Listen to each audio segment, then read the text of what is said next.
Republicana en medio de este contagio ahora del COVID del presidente Joe Biden. Pero ya estamos aquí con En- nada más y nada menos que el fiscal nacional Ángel Valencia. ¿Cómo estás, Ángel?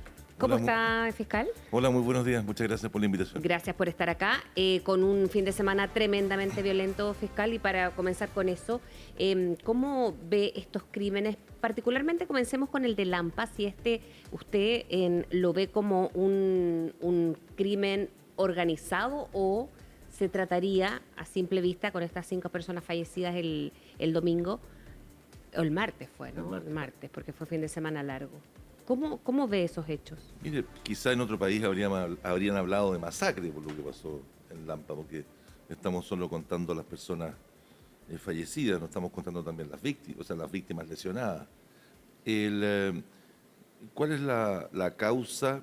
Los hechos que derivan en esa balacera es todavía materia de la investigación. Todavía, tal como manifesté ayer, todavía tiene que resolverse si las personas que murieron en ese incidente dispararon también o no dispararon, si hubo intercambio de disparos o solo hubo una persona que los hubiese abatido a todos. Es todavía una investigación en proceso, no podemos tampoco, es muy prematuro, esa es la razón por la cual el fiscal todavía están formalizando investigación de la forma como lo están haciendo, tomando decisiones, afirmar cuál es la dinámica del incidente. Faltan todavía un conjunto de diligencias balísticas que son importantes.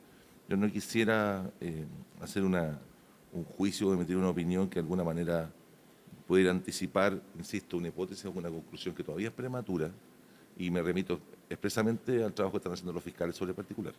Ahora, fiscal, cuando este tipo de cosas suceden, es automático casi el que se empiezan a proponer medidas, algunas que son más fuertes que otras. El senador José Miguel Insulza planteó la colocación de un estado de excepción en la región metropolitana. ¿Qué tanto sirve ese tipo de medidas para situaciones que tienen que ver con cosas que en un porcentaje muy alto pasan en localizaciones que, para ser franco, no están cubiertas por ningún tipo de cobertura policial? Sí, mire,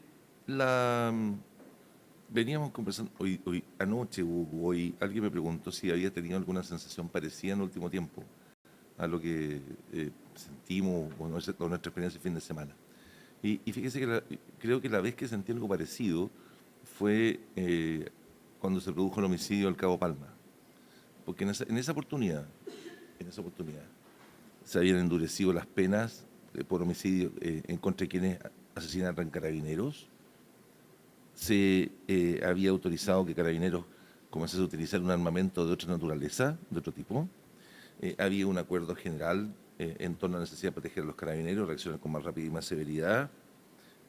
Teníamos además, y esto es muy importante para nosotros, estaban en prisión preventiva todos los sujetos que habían matado carabineros hasta esa fecha, es decir, no hay una brecha de impunidad durante el año, y pese a aquello, un tipo le descargó una gran cantidad de balazos al Cabo Palma en la ventana de un automóvil, en lo que no fue ni siquiera un enfrentamiento. Es decir, esos sujetos no dudaron en descargarle balazos. Entonces, es una sensación parecida, ¿no? Es una sensación de estamos tomando un conjunto de medidas, estamos realizando una serie de acciones, y pese a aquello, hay un conjunto de sujetos a los cuales esto casi les resulta indiferente, ¿no? Y cuando eso ocurre, cuando esa sensación ocurre, me parece que lo peor es tener una actitud hacia la comunidad en la cual uno solo se encierre y deje de escuchar a todas las autoridades, a todos los líderes de opinión, a la sociedad civil, a la comunidad, respecto de sus opiniones y sus ideas acerca de cómo enfrentar el problema. Ahora, yo quisiera separar lo que son las ocurrencias, las ideas, el ofertón barato o simple, ¿eh?, de aquello que son ideas que pueden estar bien intencionadas, basadas en la experiencia, y ojalá aquellas que están basadas en la evidencia, ¿eh? Respecto al estado de sitio, es una decisión política, no una decisión que a mí me compete. Lo que sí he manifestado en otras oportunidades, los problemas de medidas de esa naturaleza no son decretarlas, los problemas son sacarlas, como los subsidios, ¿eh? Es una suerte de subsidio a la actividad policial. La pregunta es cuándo salimos de eso. Es decir, entramos, algo resolvemos, la pregunta es cuándo salimos, cuándo sacamos las medidas, ¿no? Un ejemplo es lo que nos está pasando en la Araucanía, ¿no? Claro. Que necesitamos, hoy día todos hay un acuerdo general, que el estado de excepción ha sido útil. Pero es de excepción. Ese es el punto. No es permanente. Ese es el punto. Entonces, yo no quisiera emitir una opinión favorable o contra, es una decisión que se toma en el contexto de la política, pero siempre creo que sería positivo tener en cuenta cómo salimos, por la visión general, ¿no? De cómo enfrentamos un problema en general, porque los estados de sitio, esos estados son excepcionales. Fiscal, cuando habla de esa sensación, ¿qué sensación es? Porque puede ser una sensación de miedo, de inseguridad, que es lo que señalan la ciudadanía, porque un estado de excepción o un estado de sitio, en este caso, podría también generar una sensación similar, ¿no? O es de que algo está ocurriendo que se ha desplegado o hay un estado que no es el habitual. Yo tengo mi percepción, pero esto es una convicción y lo he planteado muchas veces, lo he planteado en la cuenta pública, lo planteé cuando asumí, es de que lo que estábamos haciendo no era suficiente ni idóneo para enfrentar los problemas actuales y del futuro. Simple. Hoy día tenemos un problema que es inédito en la historia republicana, aquí me estoy repitiendo, estoy llegando al extremo de la majadería, pero un problema criminal que es inédito en nuestra historia republicana y las herramientas que hemos empleado en el pasado para enfrentar nuestros problemas criminales, con todas sus debilidades y defectos y problemas, además, tampoco son idóneas, útiles, eficaces para combatir los problemas del presente. En consecuencia, hay que aplicar reingeniería de todo lo que tenemos, ocupando otra expresión, para tratar ya de ocupar sinónimos de lo que he dicho tantas veces. Y cuando uno enfrenta aquello, tiene que tener un plan con iniciativas de corto plazo, porque aquí siempre las personas necesitan respuestas inmediatas. No te basta que te diga que de aquí a 5 años nos arreglamos. Tienes que tener también medidas que sean inmediatas de corto plazo, pero también otras de mediano y otras de largo plazo. Pero eso tiene que ser parte siempre de un plan. La comunidad, el ciudadano común, a ver, aquí voy a ocupar un término futbolístico, el del tablón no se equivoca. No sé si he escuchado ese concepto, que el del tablón no se equivoca. Sí. Que es bastante falso en todo caso, pero... No, pero el del tablón está viendo el partido desde arriba. ¿Ah? Sí. El del tablón está viendo el partido desde arriba. Y desde arriba, en las tribunas a veces se producen situaciones tremendamente... pero hay un sentido común, Sí, hay un sentido ok. común colectivo. Por supuesto, no es cada una de las personas, sino que es el sentido común colectivo, ¿no? Y el sentido común colectivo alcanza a distinguir lo que es propio de un plan, de una idea, aquello que es una simple improvisación, y la ciudadanía hoy día no necesita improvisación. Ahora, Ángel Valencia, estamos conversando con el fiscal nacional. Ángel, ahora, lo que sí pasa y que uno puede anticipar cuando vienen estas cosas, lo que sí sucede es que empieza a haber una mayor cercanía a aceptar medidas definitivas, tajantes, pena de muerte, por ejemplo, que se empiezan a pronunciar, el que se tengan armas. Y cuando ese tipo de cosas empiezan a vencer el sedazo de la racionalidad clásica y pasan a ser posibles o porque se cree de que si que tú tienes un arma en tu casa vas a estar más protegido, o si que tú matas a las personas que mataron a otros, bueno, todos se van a asustar en el mundo de la delincuencia y no lo van a hacer. Me encantaría que miraran países donde esto ocurre, donde tú tienes, por ejemplo, el mismo Estados Unidos, tiene una tenencia de armas gigantesca y sigue siendo el país que más violento, por lo menos en homicidios y en situaciones de la tierra. Pero en todo caso, se empieza a abrir espacio para que este tipo de ideas las presenten los parlamentarios, particularmente si es que hay elecciones, empieza a ser una idea que efectivamente guste.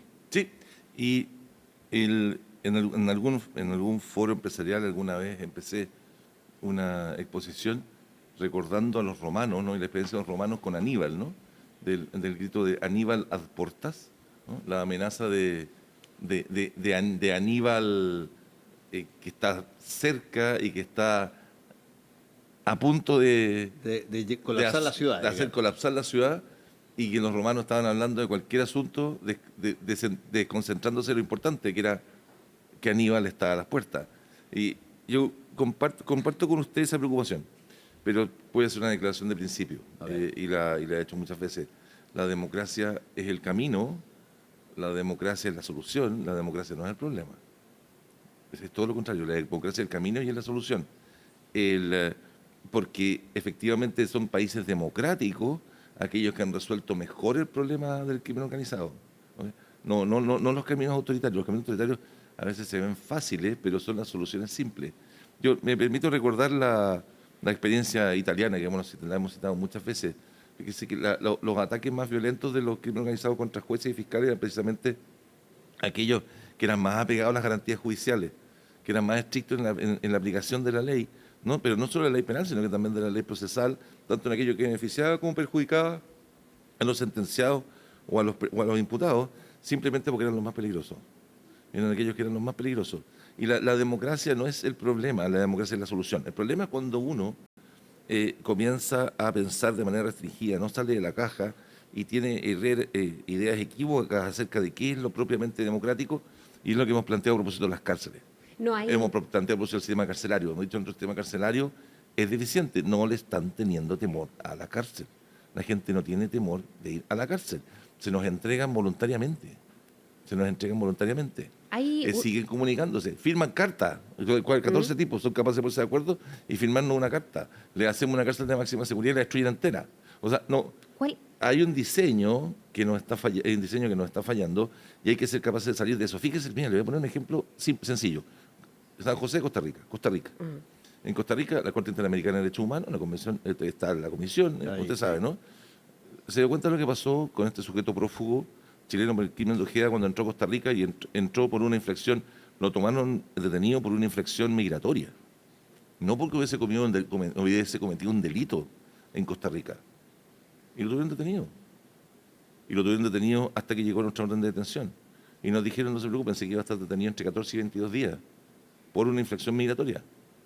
Esto no lo estamos investigando por delito, no lo vamos a interrogar, pero va a estar detenido porque cometió una infracción migratoria y entró de esa manera a Costa Rica. ¿Qué es lo que nos hubiera pasado si hubiera entrado a Chile? Si hubiésemos estado nosotros en la posición de los costarricenses y los costarricenses en la posición nuestra.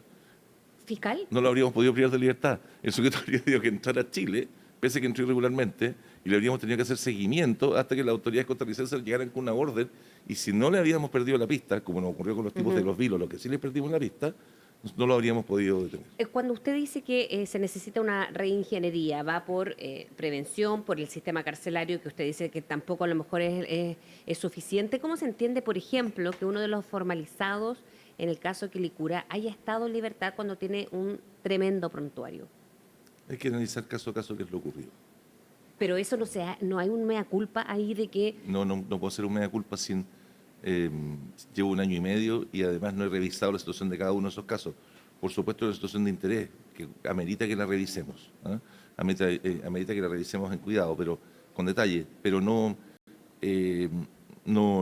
corresponde que cada vez que haya un sujeto que haya sido condenado previamente y que esté en libertad y que cometa un nuevo delito, nosotros asumamos algún tipo de responsabilidad. Va a depender básicamente de las circunstancias, de la gravedad de los hechos, de la instrucción general que reciben los fiscales sobre el particular, de la situación. Corresponde, no puedo hacer un juicio de esa naturaleza que no es, sin conocer el detalle del caso. Claro, igual no es primera vez que ocurre, por eso... Y no va a ser la última. Y no va a ser la última, porque nosotros tenemos leyes que permiten, y eso no está mal, hay leyes que permiten que las personas que están condenadas por un simple delito y que son primerizos, muchas veces cumplan su pena en libertad. Y como nadie tiene una bola de cristal, nadie puede, lamentablemente, no podemos prever si esa persona, pese a esa nueva posibilidad que le da la ley, no va a volver a reincidir. Esperamos que no lo haga. ¿Hay una ley laxa o en eso es donde debiese ir la reingeniería del No, mire, en todos los sistemas democráticos hay normas penales o leyes penales que permiten que las personas que no tienen alto riesgo de reincidencia, nosotros, en lugar de ir a la cárcel, donde sabemos que muchas veces, en el sentido común, es la universidad del delito, dicen las personas, salen peores, evitar ir al delito y buscar otras medidas que evite que reincidan. Siempre, ojalá, en los países más serios, promoviendo la reparación de las víctimas, del daño sufrido a las víctimas, nosotros, pero que esas personas, a través de otras medidas distintas de ir a la cárcel, nosotros no vuelvan a delinquir. Nos pasa, todos conocemos alguna persona que por un manejo de estabilidad alguna vez tuvo que perder su licencia, tuvo que ir a firmar y que después nunca más volvió a delinquir. Ese es un punto. Pero otra cosa es lo que te ocurre con las personas que tienen mayor compromiso criminal. Ahí lo importante es tener buenos niveles de segregación carcelaria, es decir, que las personas que tienen menor compromiso no tengan contacto con aquellos que tienen mayor compromiso, tan más complicado, más enredado en las bandas, porque si no, las cárceles se transforman en el mejor sistema de reclutamiento de las bandas. ¿Ok? ¿Qué es lo que nosotros tenemos que hacer? Nuestro trabajo es luchar contra la impunidad y además proteger víctimas y testigos. Nuestro rol es ese. Nosotros luchamos contra la impunidad con recursos escasos, como siempre lo hace el Estado, tratando de focalizar esos recursos en la persecución de los delitos más graves. En eso es lo que nosotros tenemos que concentrarnos y también tratando de buscar soluciones distintas, alternativas a las personas que han cometido delitos más leves y que tienen bajo riesgo de reiteración. Ahora, todas las cadenas, nosotros formamos parte de una cadena. Mi rol es que esa parte de la cadena que somos nosotros sea la parte firme de la cadena. Pero una cadena es tan firme como el más débil de sus eslabones. Sí. Lo que nos importa, nosotros no tenemos un rol preventivo, ahora vamos a colaborar por lo menos en el análisis que da origen a la actividad preventiva, eso es lo que nos pidió el gobierno, vamos a entregar alguna información, vamos a participar de ese análisis, entregando los antecedentes que tenemos, la información que tenemos, pero espero que podamos salir del problema en el que estamos metidos. Ahora, hay dos cosas que son importantes. Siempre se habla de si es que acaso existe la suficiente cantidad de fiscales para poder llevar a cabo todas las investigaciones que corresponden. Pero también eso está de alguna forma condicionado a, bueno, qué tanto se evalúan, qué tan tan pronto o cuánto tiempo se evalúan las medidas que se toman. Por ejemplo, como alguien puede poner una determinada nueva comisaría en un territorio. ¿Cuándo se evalúa esa situación? No puede evaluarse cuando hay 5 muertos en un fin de semana, ¿no? No puede hacerse de esa manera. Cuando lanzamos el proyecto ECO, lo lanzamos sobre la base de evidencia. Dijimos, hay 10 ciudades donde están produciéndose la mayor cantidad de homicidios. Durante este año constatamos que hemos tenido una rebaja importante en las causas de la impunidad, que eso es básicamente lo que tratamos de rebajar, la cantidad de causas con imputado conocido, con desconocido. Tenemos una cantidad de causas en las que sabemos quiénes son, una cantidad demasiado grande de causas en las que no sabíamos quiénes son los que cometieron esos homicidios y que iban creciendo. Entonces, nos vamos a ir a las 10 ciudades con más problemas y en esas ciudades hemos ido reduciendo de manera bien importante la cantidad de homicidios cometidos en las que no conocíamos sus autores. Y les quiero decir además que pusimos especial foco en las causas en las cuales los homicidios, en los que los víctimas eran niños, niñas y adolescentes, y en esos casos además mejoramos las cifras. Pero en Santiago había sido muy duro y nos estaba costando mucho. Por eso habíamos presentado un proyecto al gobierno hace algunas semanas atrás, que es el proyecto que ayer el gobierno nos manifestó que nos iba a aprobar, que es un proyecto que se concentra tanto en otros delitos graves, que los equipos de ECO no estaban abordando, como en delincuentes prolíficos.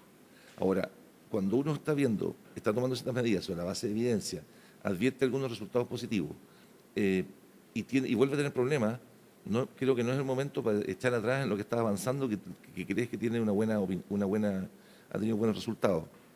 Lo nuestro es perseguir lo que ya se cometió, no es preventivo. Pero, sin embargo, y esto se lo escuché a Francisco Barbosa, el fiscal general de Colombia, y también es una de las cosas de las que me afirmo en esta gestión. Perdonen la majadería, las personas esperan reacciones no solo de mediano y largo plazo, no hay respuestas técnicas sólidas, sino que también esperan alguna solución inmediata, porque el problema es hoy día en Lampa. O sea, las personas que están mandando hoy día son las 8 de la mañana, las personas que se fueron al colegio y que están esperando micro están preocupadas ahora de su seguridad. No basta que les diga de aquí a 2 años, y necesitamos respuestas inmediatas, particularmente en materia de prevención. Y no ocurrencia. Sí, ahora, y no improvisación. A propósito de autocrítica o mea culpa, como le preguntaba respecto a otros temas quizás, fiscal, pero ahora ha habido un cuestionamiento por algunos casos en que la Fiscalía ha sido cuestionada, por ejemplo, en el caso Pío Nono, Fuente Alba. Ahí han sido argumentos cuestionados desde o hacia la Fiscalía más bien. Los dos casos que usted menciona son casos que han llevado adelante fiscales adjuntos de la Fiscalía Regional Metropolitana Centro Norte y tienen algo en común, además, que están pendientes. En ambos casos, tengo la impresión que en el caso Fuente Alba todavía está pendiente la posibilidad de presentar recursos y en Pío Nono no cabe duda de aquello, todavía se está esperando la comunicación de la sentencia. En consecuencia, tratándose de casos pendientes, me parece que hay que dejar a los fiscales que analicen los pasos que tienen que seguir en lo sucesivo, y una vez que las causas estén terminadas, hacer una evaluación de qué es lo que se puede hacer mejor y qué es lo que se puede hacer peor. Fiscal, sí, yo quiero insistir en un punto. A veces las situaciones que están muy convulsionadas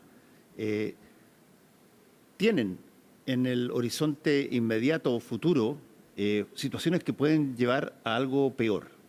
Por ejemplo, una cosa que es, por cierto, bendecida dentro de la democracia son las elecciones, pero cuando las elecciones están en medio de un marco de este tipo, la tendencia a generar opiniones o soluciones fáciles y populistas para todas las cosas son enormes. Y no me cabe la menor duda de que de eso vamos a escuchar cualquier cantidad en las elecciones que se vienen. Desde ese punto de vista, ¿cómo se contestan este tipo de cosas que van de todo tipo de formulaciones, desde, qué sé yo, nacionalizar a Bukele hasta que cada uno salga con su AK-15 ahí en el auto? Mira, la democracia, los problemas de la democracia se resuelven con más democracia. Y lo segundo es que nadie está completamente equivocado. O sea, hasta los relojes malos dan la hora bien a lo menos 2 veces al día. Entonces, estoy firmemente convencido que la solución es el diálogo y no las descalificaciones en este tipo de asuntos. Pero creo que sí, si debiéramos hacer algún mea culpa como sociedad chilena, históricamente, pero de nuevo, esto lo hemos transmitido en otras oportunidades. Si las decisiones en materia de macroeconomía las hubiéramos tomado con la prolijidad, ¿okay?, o con la evidencia o análisis con las que hemos tomado a veces decisiones en materia de prevención de la delincuencia o en materia de persecución penal, estaríamos en otra realidad económica. O sea, ojalá pudiéramos comencemos a tomar, y yo creo que lo estamos tratando de hacer, estamos tratando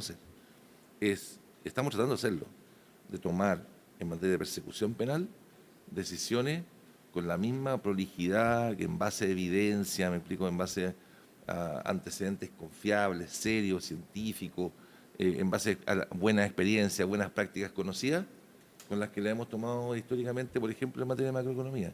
A veces hemos tomado las decisiones, como muy bien anticipa, sobre la base de la emergencia, de la alerta, de la alarma pública por un incidente en particular. Porque hay que hacer algo. Porque hay que hacer algo, claro, improvisando, y no sobre la base de un diseño planeado, medido, ¿me explico?, basado en ciertas convicciones. Y nosotros estamos tratando de hacer eso y hemos tratado de ser obsesivos en eso, pero nos queda mucho por avanzar. Sí, de hecho, donde se espera también el avance de la investigación es en el caso de los carabineros quemados en abril. Más allá de que esto está en la investigación, no se ha sabido nada después de eso. Qué bueno. ¿Por qué? Porque mientras se mantenga reservado, sí, pero significa que podemos seguir avanzando mejor. Pero también hay señales, porque usted entenderá que no haya detenidos, que no se conozca más. Pero hablamos con resultados. Hablamos con resultados. Me imagino que nadie piensa que no estamos trabajando seriamente o que no hemos ido de vacaciones porque no hay información. No, la investigación es reservada.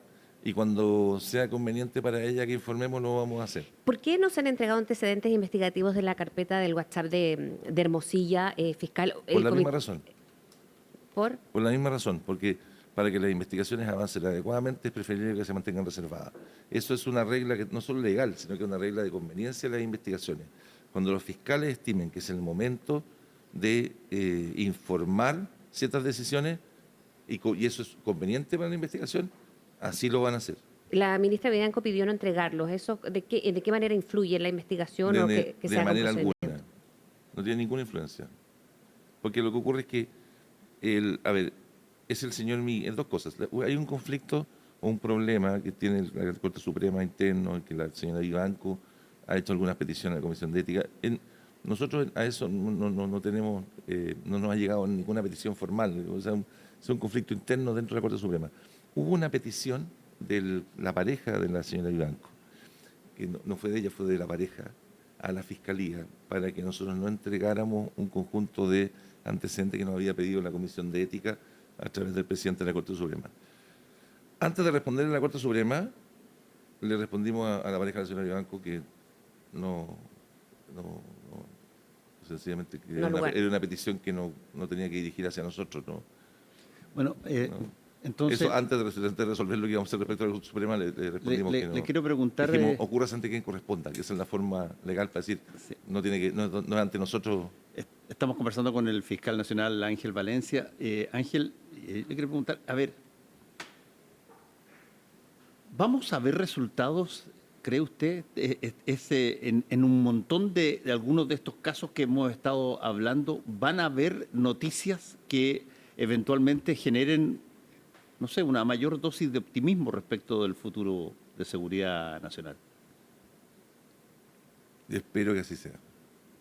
Espero que así sea. Espero que así sea. Yo espero que así sea. Mire, estamos trabajando muy duro. Estamos trabajando con los recursos que tenemos. Ustedes saben que todavía no tenemos plan de fortalecimiento aprobado. Los fiscales hoy día están trabajando más que lo que trabajaban antes. Yo creo que además están trabajando mejor, están poniendo mucho de su parte. Están con turnos distintos a los que tenían antes, turnos más exigentes a los que tenían antes, porque todo el mundo entiende que aquí, aunque todavía no tengamos plan de fortalecimiento, etcétera, hay que hacer un esfuerzo extraordinario porque la situación está muy complicada. Ahora, lo que la ciudadanía puede contar es con que nos estamos sacando la mugre y tratando de sacar adelante esta cosa, tratando de hacer las cosas mejor y tratando de hacerlas distinto, porque hacer las cosas igual no funciona. Ahora, si eso va a transmitir optimismo, ojalá que así ocurra, pero creo que eso depende también De que se vean resultados. de que se vean resultados y de que haya más también. Pero es que resultados hemos tenido. Lo que te ocurre es lo siguiente. Ustedes han visto quizás todo el mundo normaliza la rapidez con la que se está decretando la extradición del detenido por el crimen de Ojeda que está en Costa Rica, de la rapidez con la que se decretó también se está disponiendo la extradición de este sujeto que tuvimos en Colombia, de la rapidez con la que alcanzamos, la colaboración con la que alcanzamos a tener este otro sujeto por el crimen del teniente Sánchez, también en Colombia, que huyendo hacia Venezuela. Es decir, hemos tenido el esfuerzo que se ha hecho con los gallegos, el esfuerzo que se ha hecho con el Tren de Aragua, más de 120 detenidos de esas bandas. Nos critican que metemos mucha gente en la cárcel. ¿Okay? El punto es que, pese a eso, siguen ocurriendo cosas. Yo espero que a lo menos la ciudadanía tenga la convicción de que estamos tratando de hacer las cosas seriamente y poniendo un esfuerzo adicional en eso. En el tema de el teniente Ojeda, con los deseos de intervenir o interrogar, por ejemplo, del canciller venezolano, que era lo que manifestaba hace algunos días, ¿están dispuestos a que intervengan en esta causa? Las autoridades venezolanas. Sí. No veo ningún motivo para que justifique que lo hagan. ¿Cree que este asesinato está orquestado desde Venezuela? ¿O cree que necesariamente tiene que trabajarse más rápido en esta extradición y que aquí se haga cargo del caso? Yo me remito a lo que ha dicho el fiscal Barro, que hasta el momento la hipótesis que ha predominado, ¿no? Lo que se ha ido instalando, es que la motivación para asesinar al teniente Ojeda fue, al parecer, fue básicamente política. ¿Orquestado desde Venezuela? Es que eso no lo... Mire, la causa está con diligencias pendientes. Entonces, como todavía la causa está con diligencias pendientes, yo prefiero, de momento, remitirme a lo que haya dicho expresamente el fiscal Barro. Bueno, queremos agradecer al fiscal nacional Ángel Valencia por haber estado aquí con nosotros. Gracias, fiscal. Esperamos que la próxima entrevista que tengamos pueda usted traer lo que ha dicho que es lo más acariciado por la gente cuando pasan este tipo de cosas, que son soluciones. Claro, porque, mira, que acabamos de firmar un acuerdo con Eurojust, que es la entidad de la Unión Europea que reúne a las fiscalías de la Unión Europea, y que ahora tenemos un acuerdo directo con ellos para colaboración mutua en la dirección de investigaciones, y en la que están interesados, nos están proponiendo que el Estado de Chile firme un tratado con la Unión Europea para incorporar a la Fiscalía de Chile a este equipo europeo de fiscales, en el que además está Estados Unidos y otros países importantes, en el que desarrollan investigaciones conjuntas. Nos están invitando a incorporarnos a ese equipo, pero es una solución de largo plazo. Es una buena noticia, ¿me explico? Pero no resuelvo el problema de la mañana de hoy día, de aquí a mediodía. Fiscal Nacional Ángel Valencia, muchísimas gracias por venir a CNN Chile. Que estén muy bien, gracias a ustedes. 8 de la mañana con 11 minutos, hacemos una pausa y volvemos.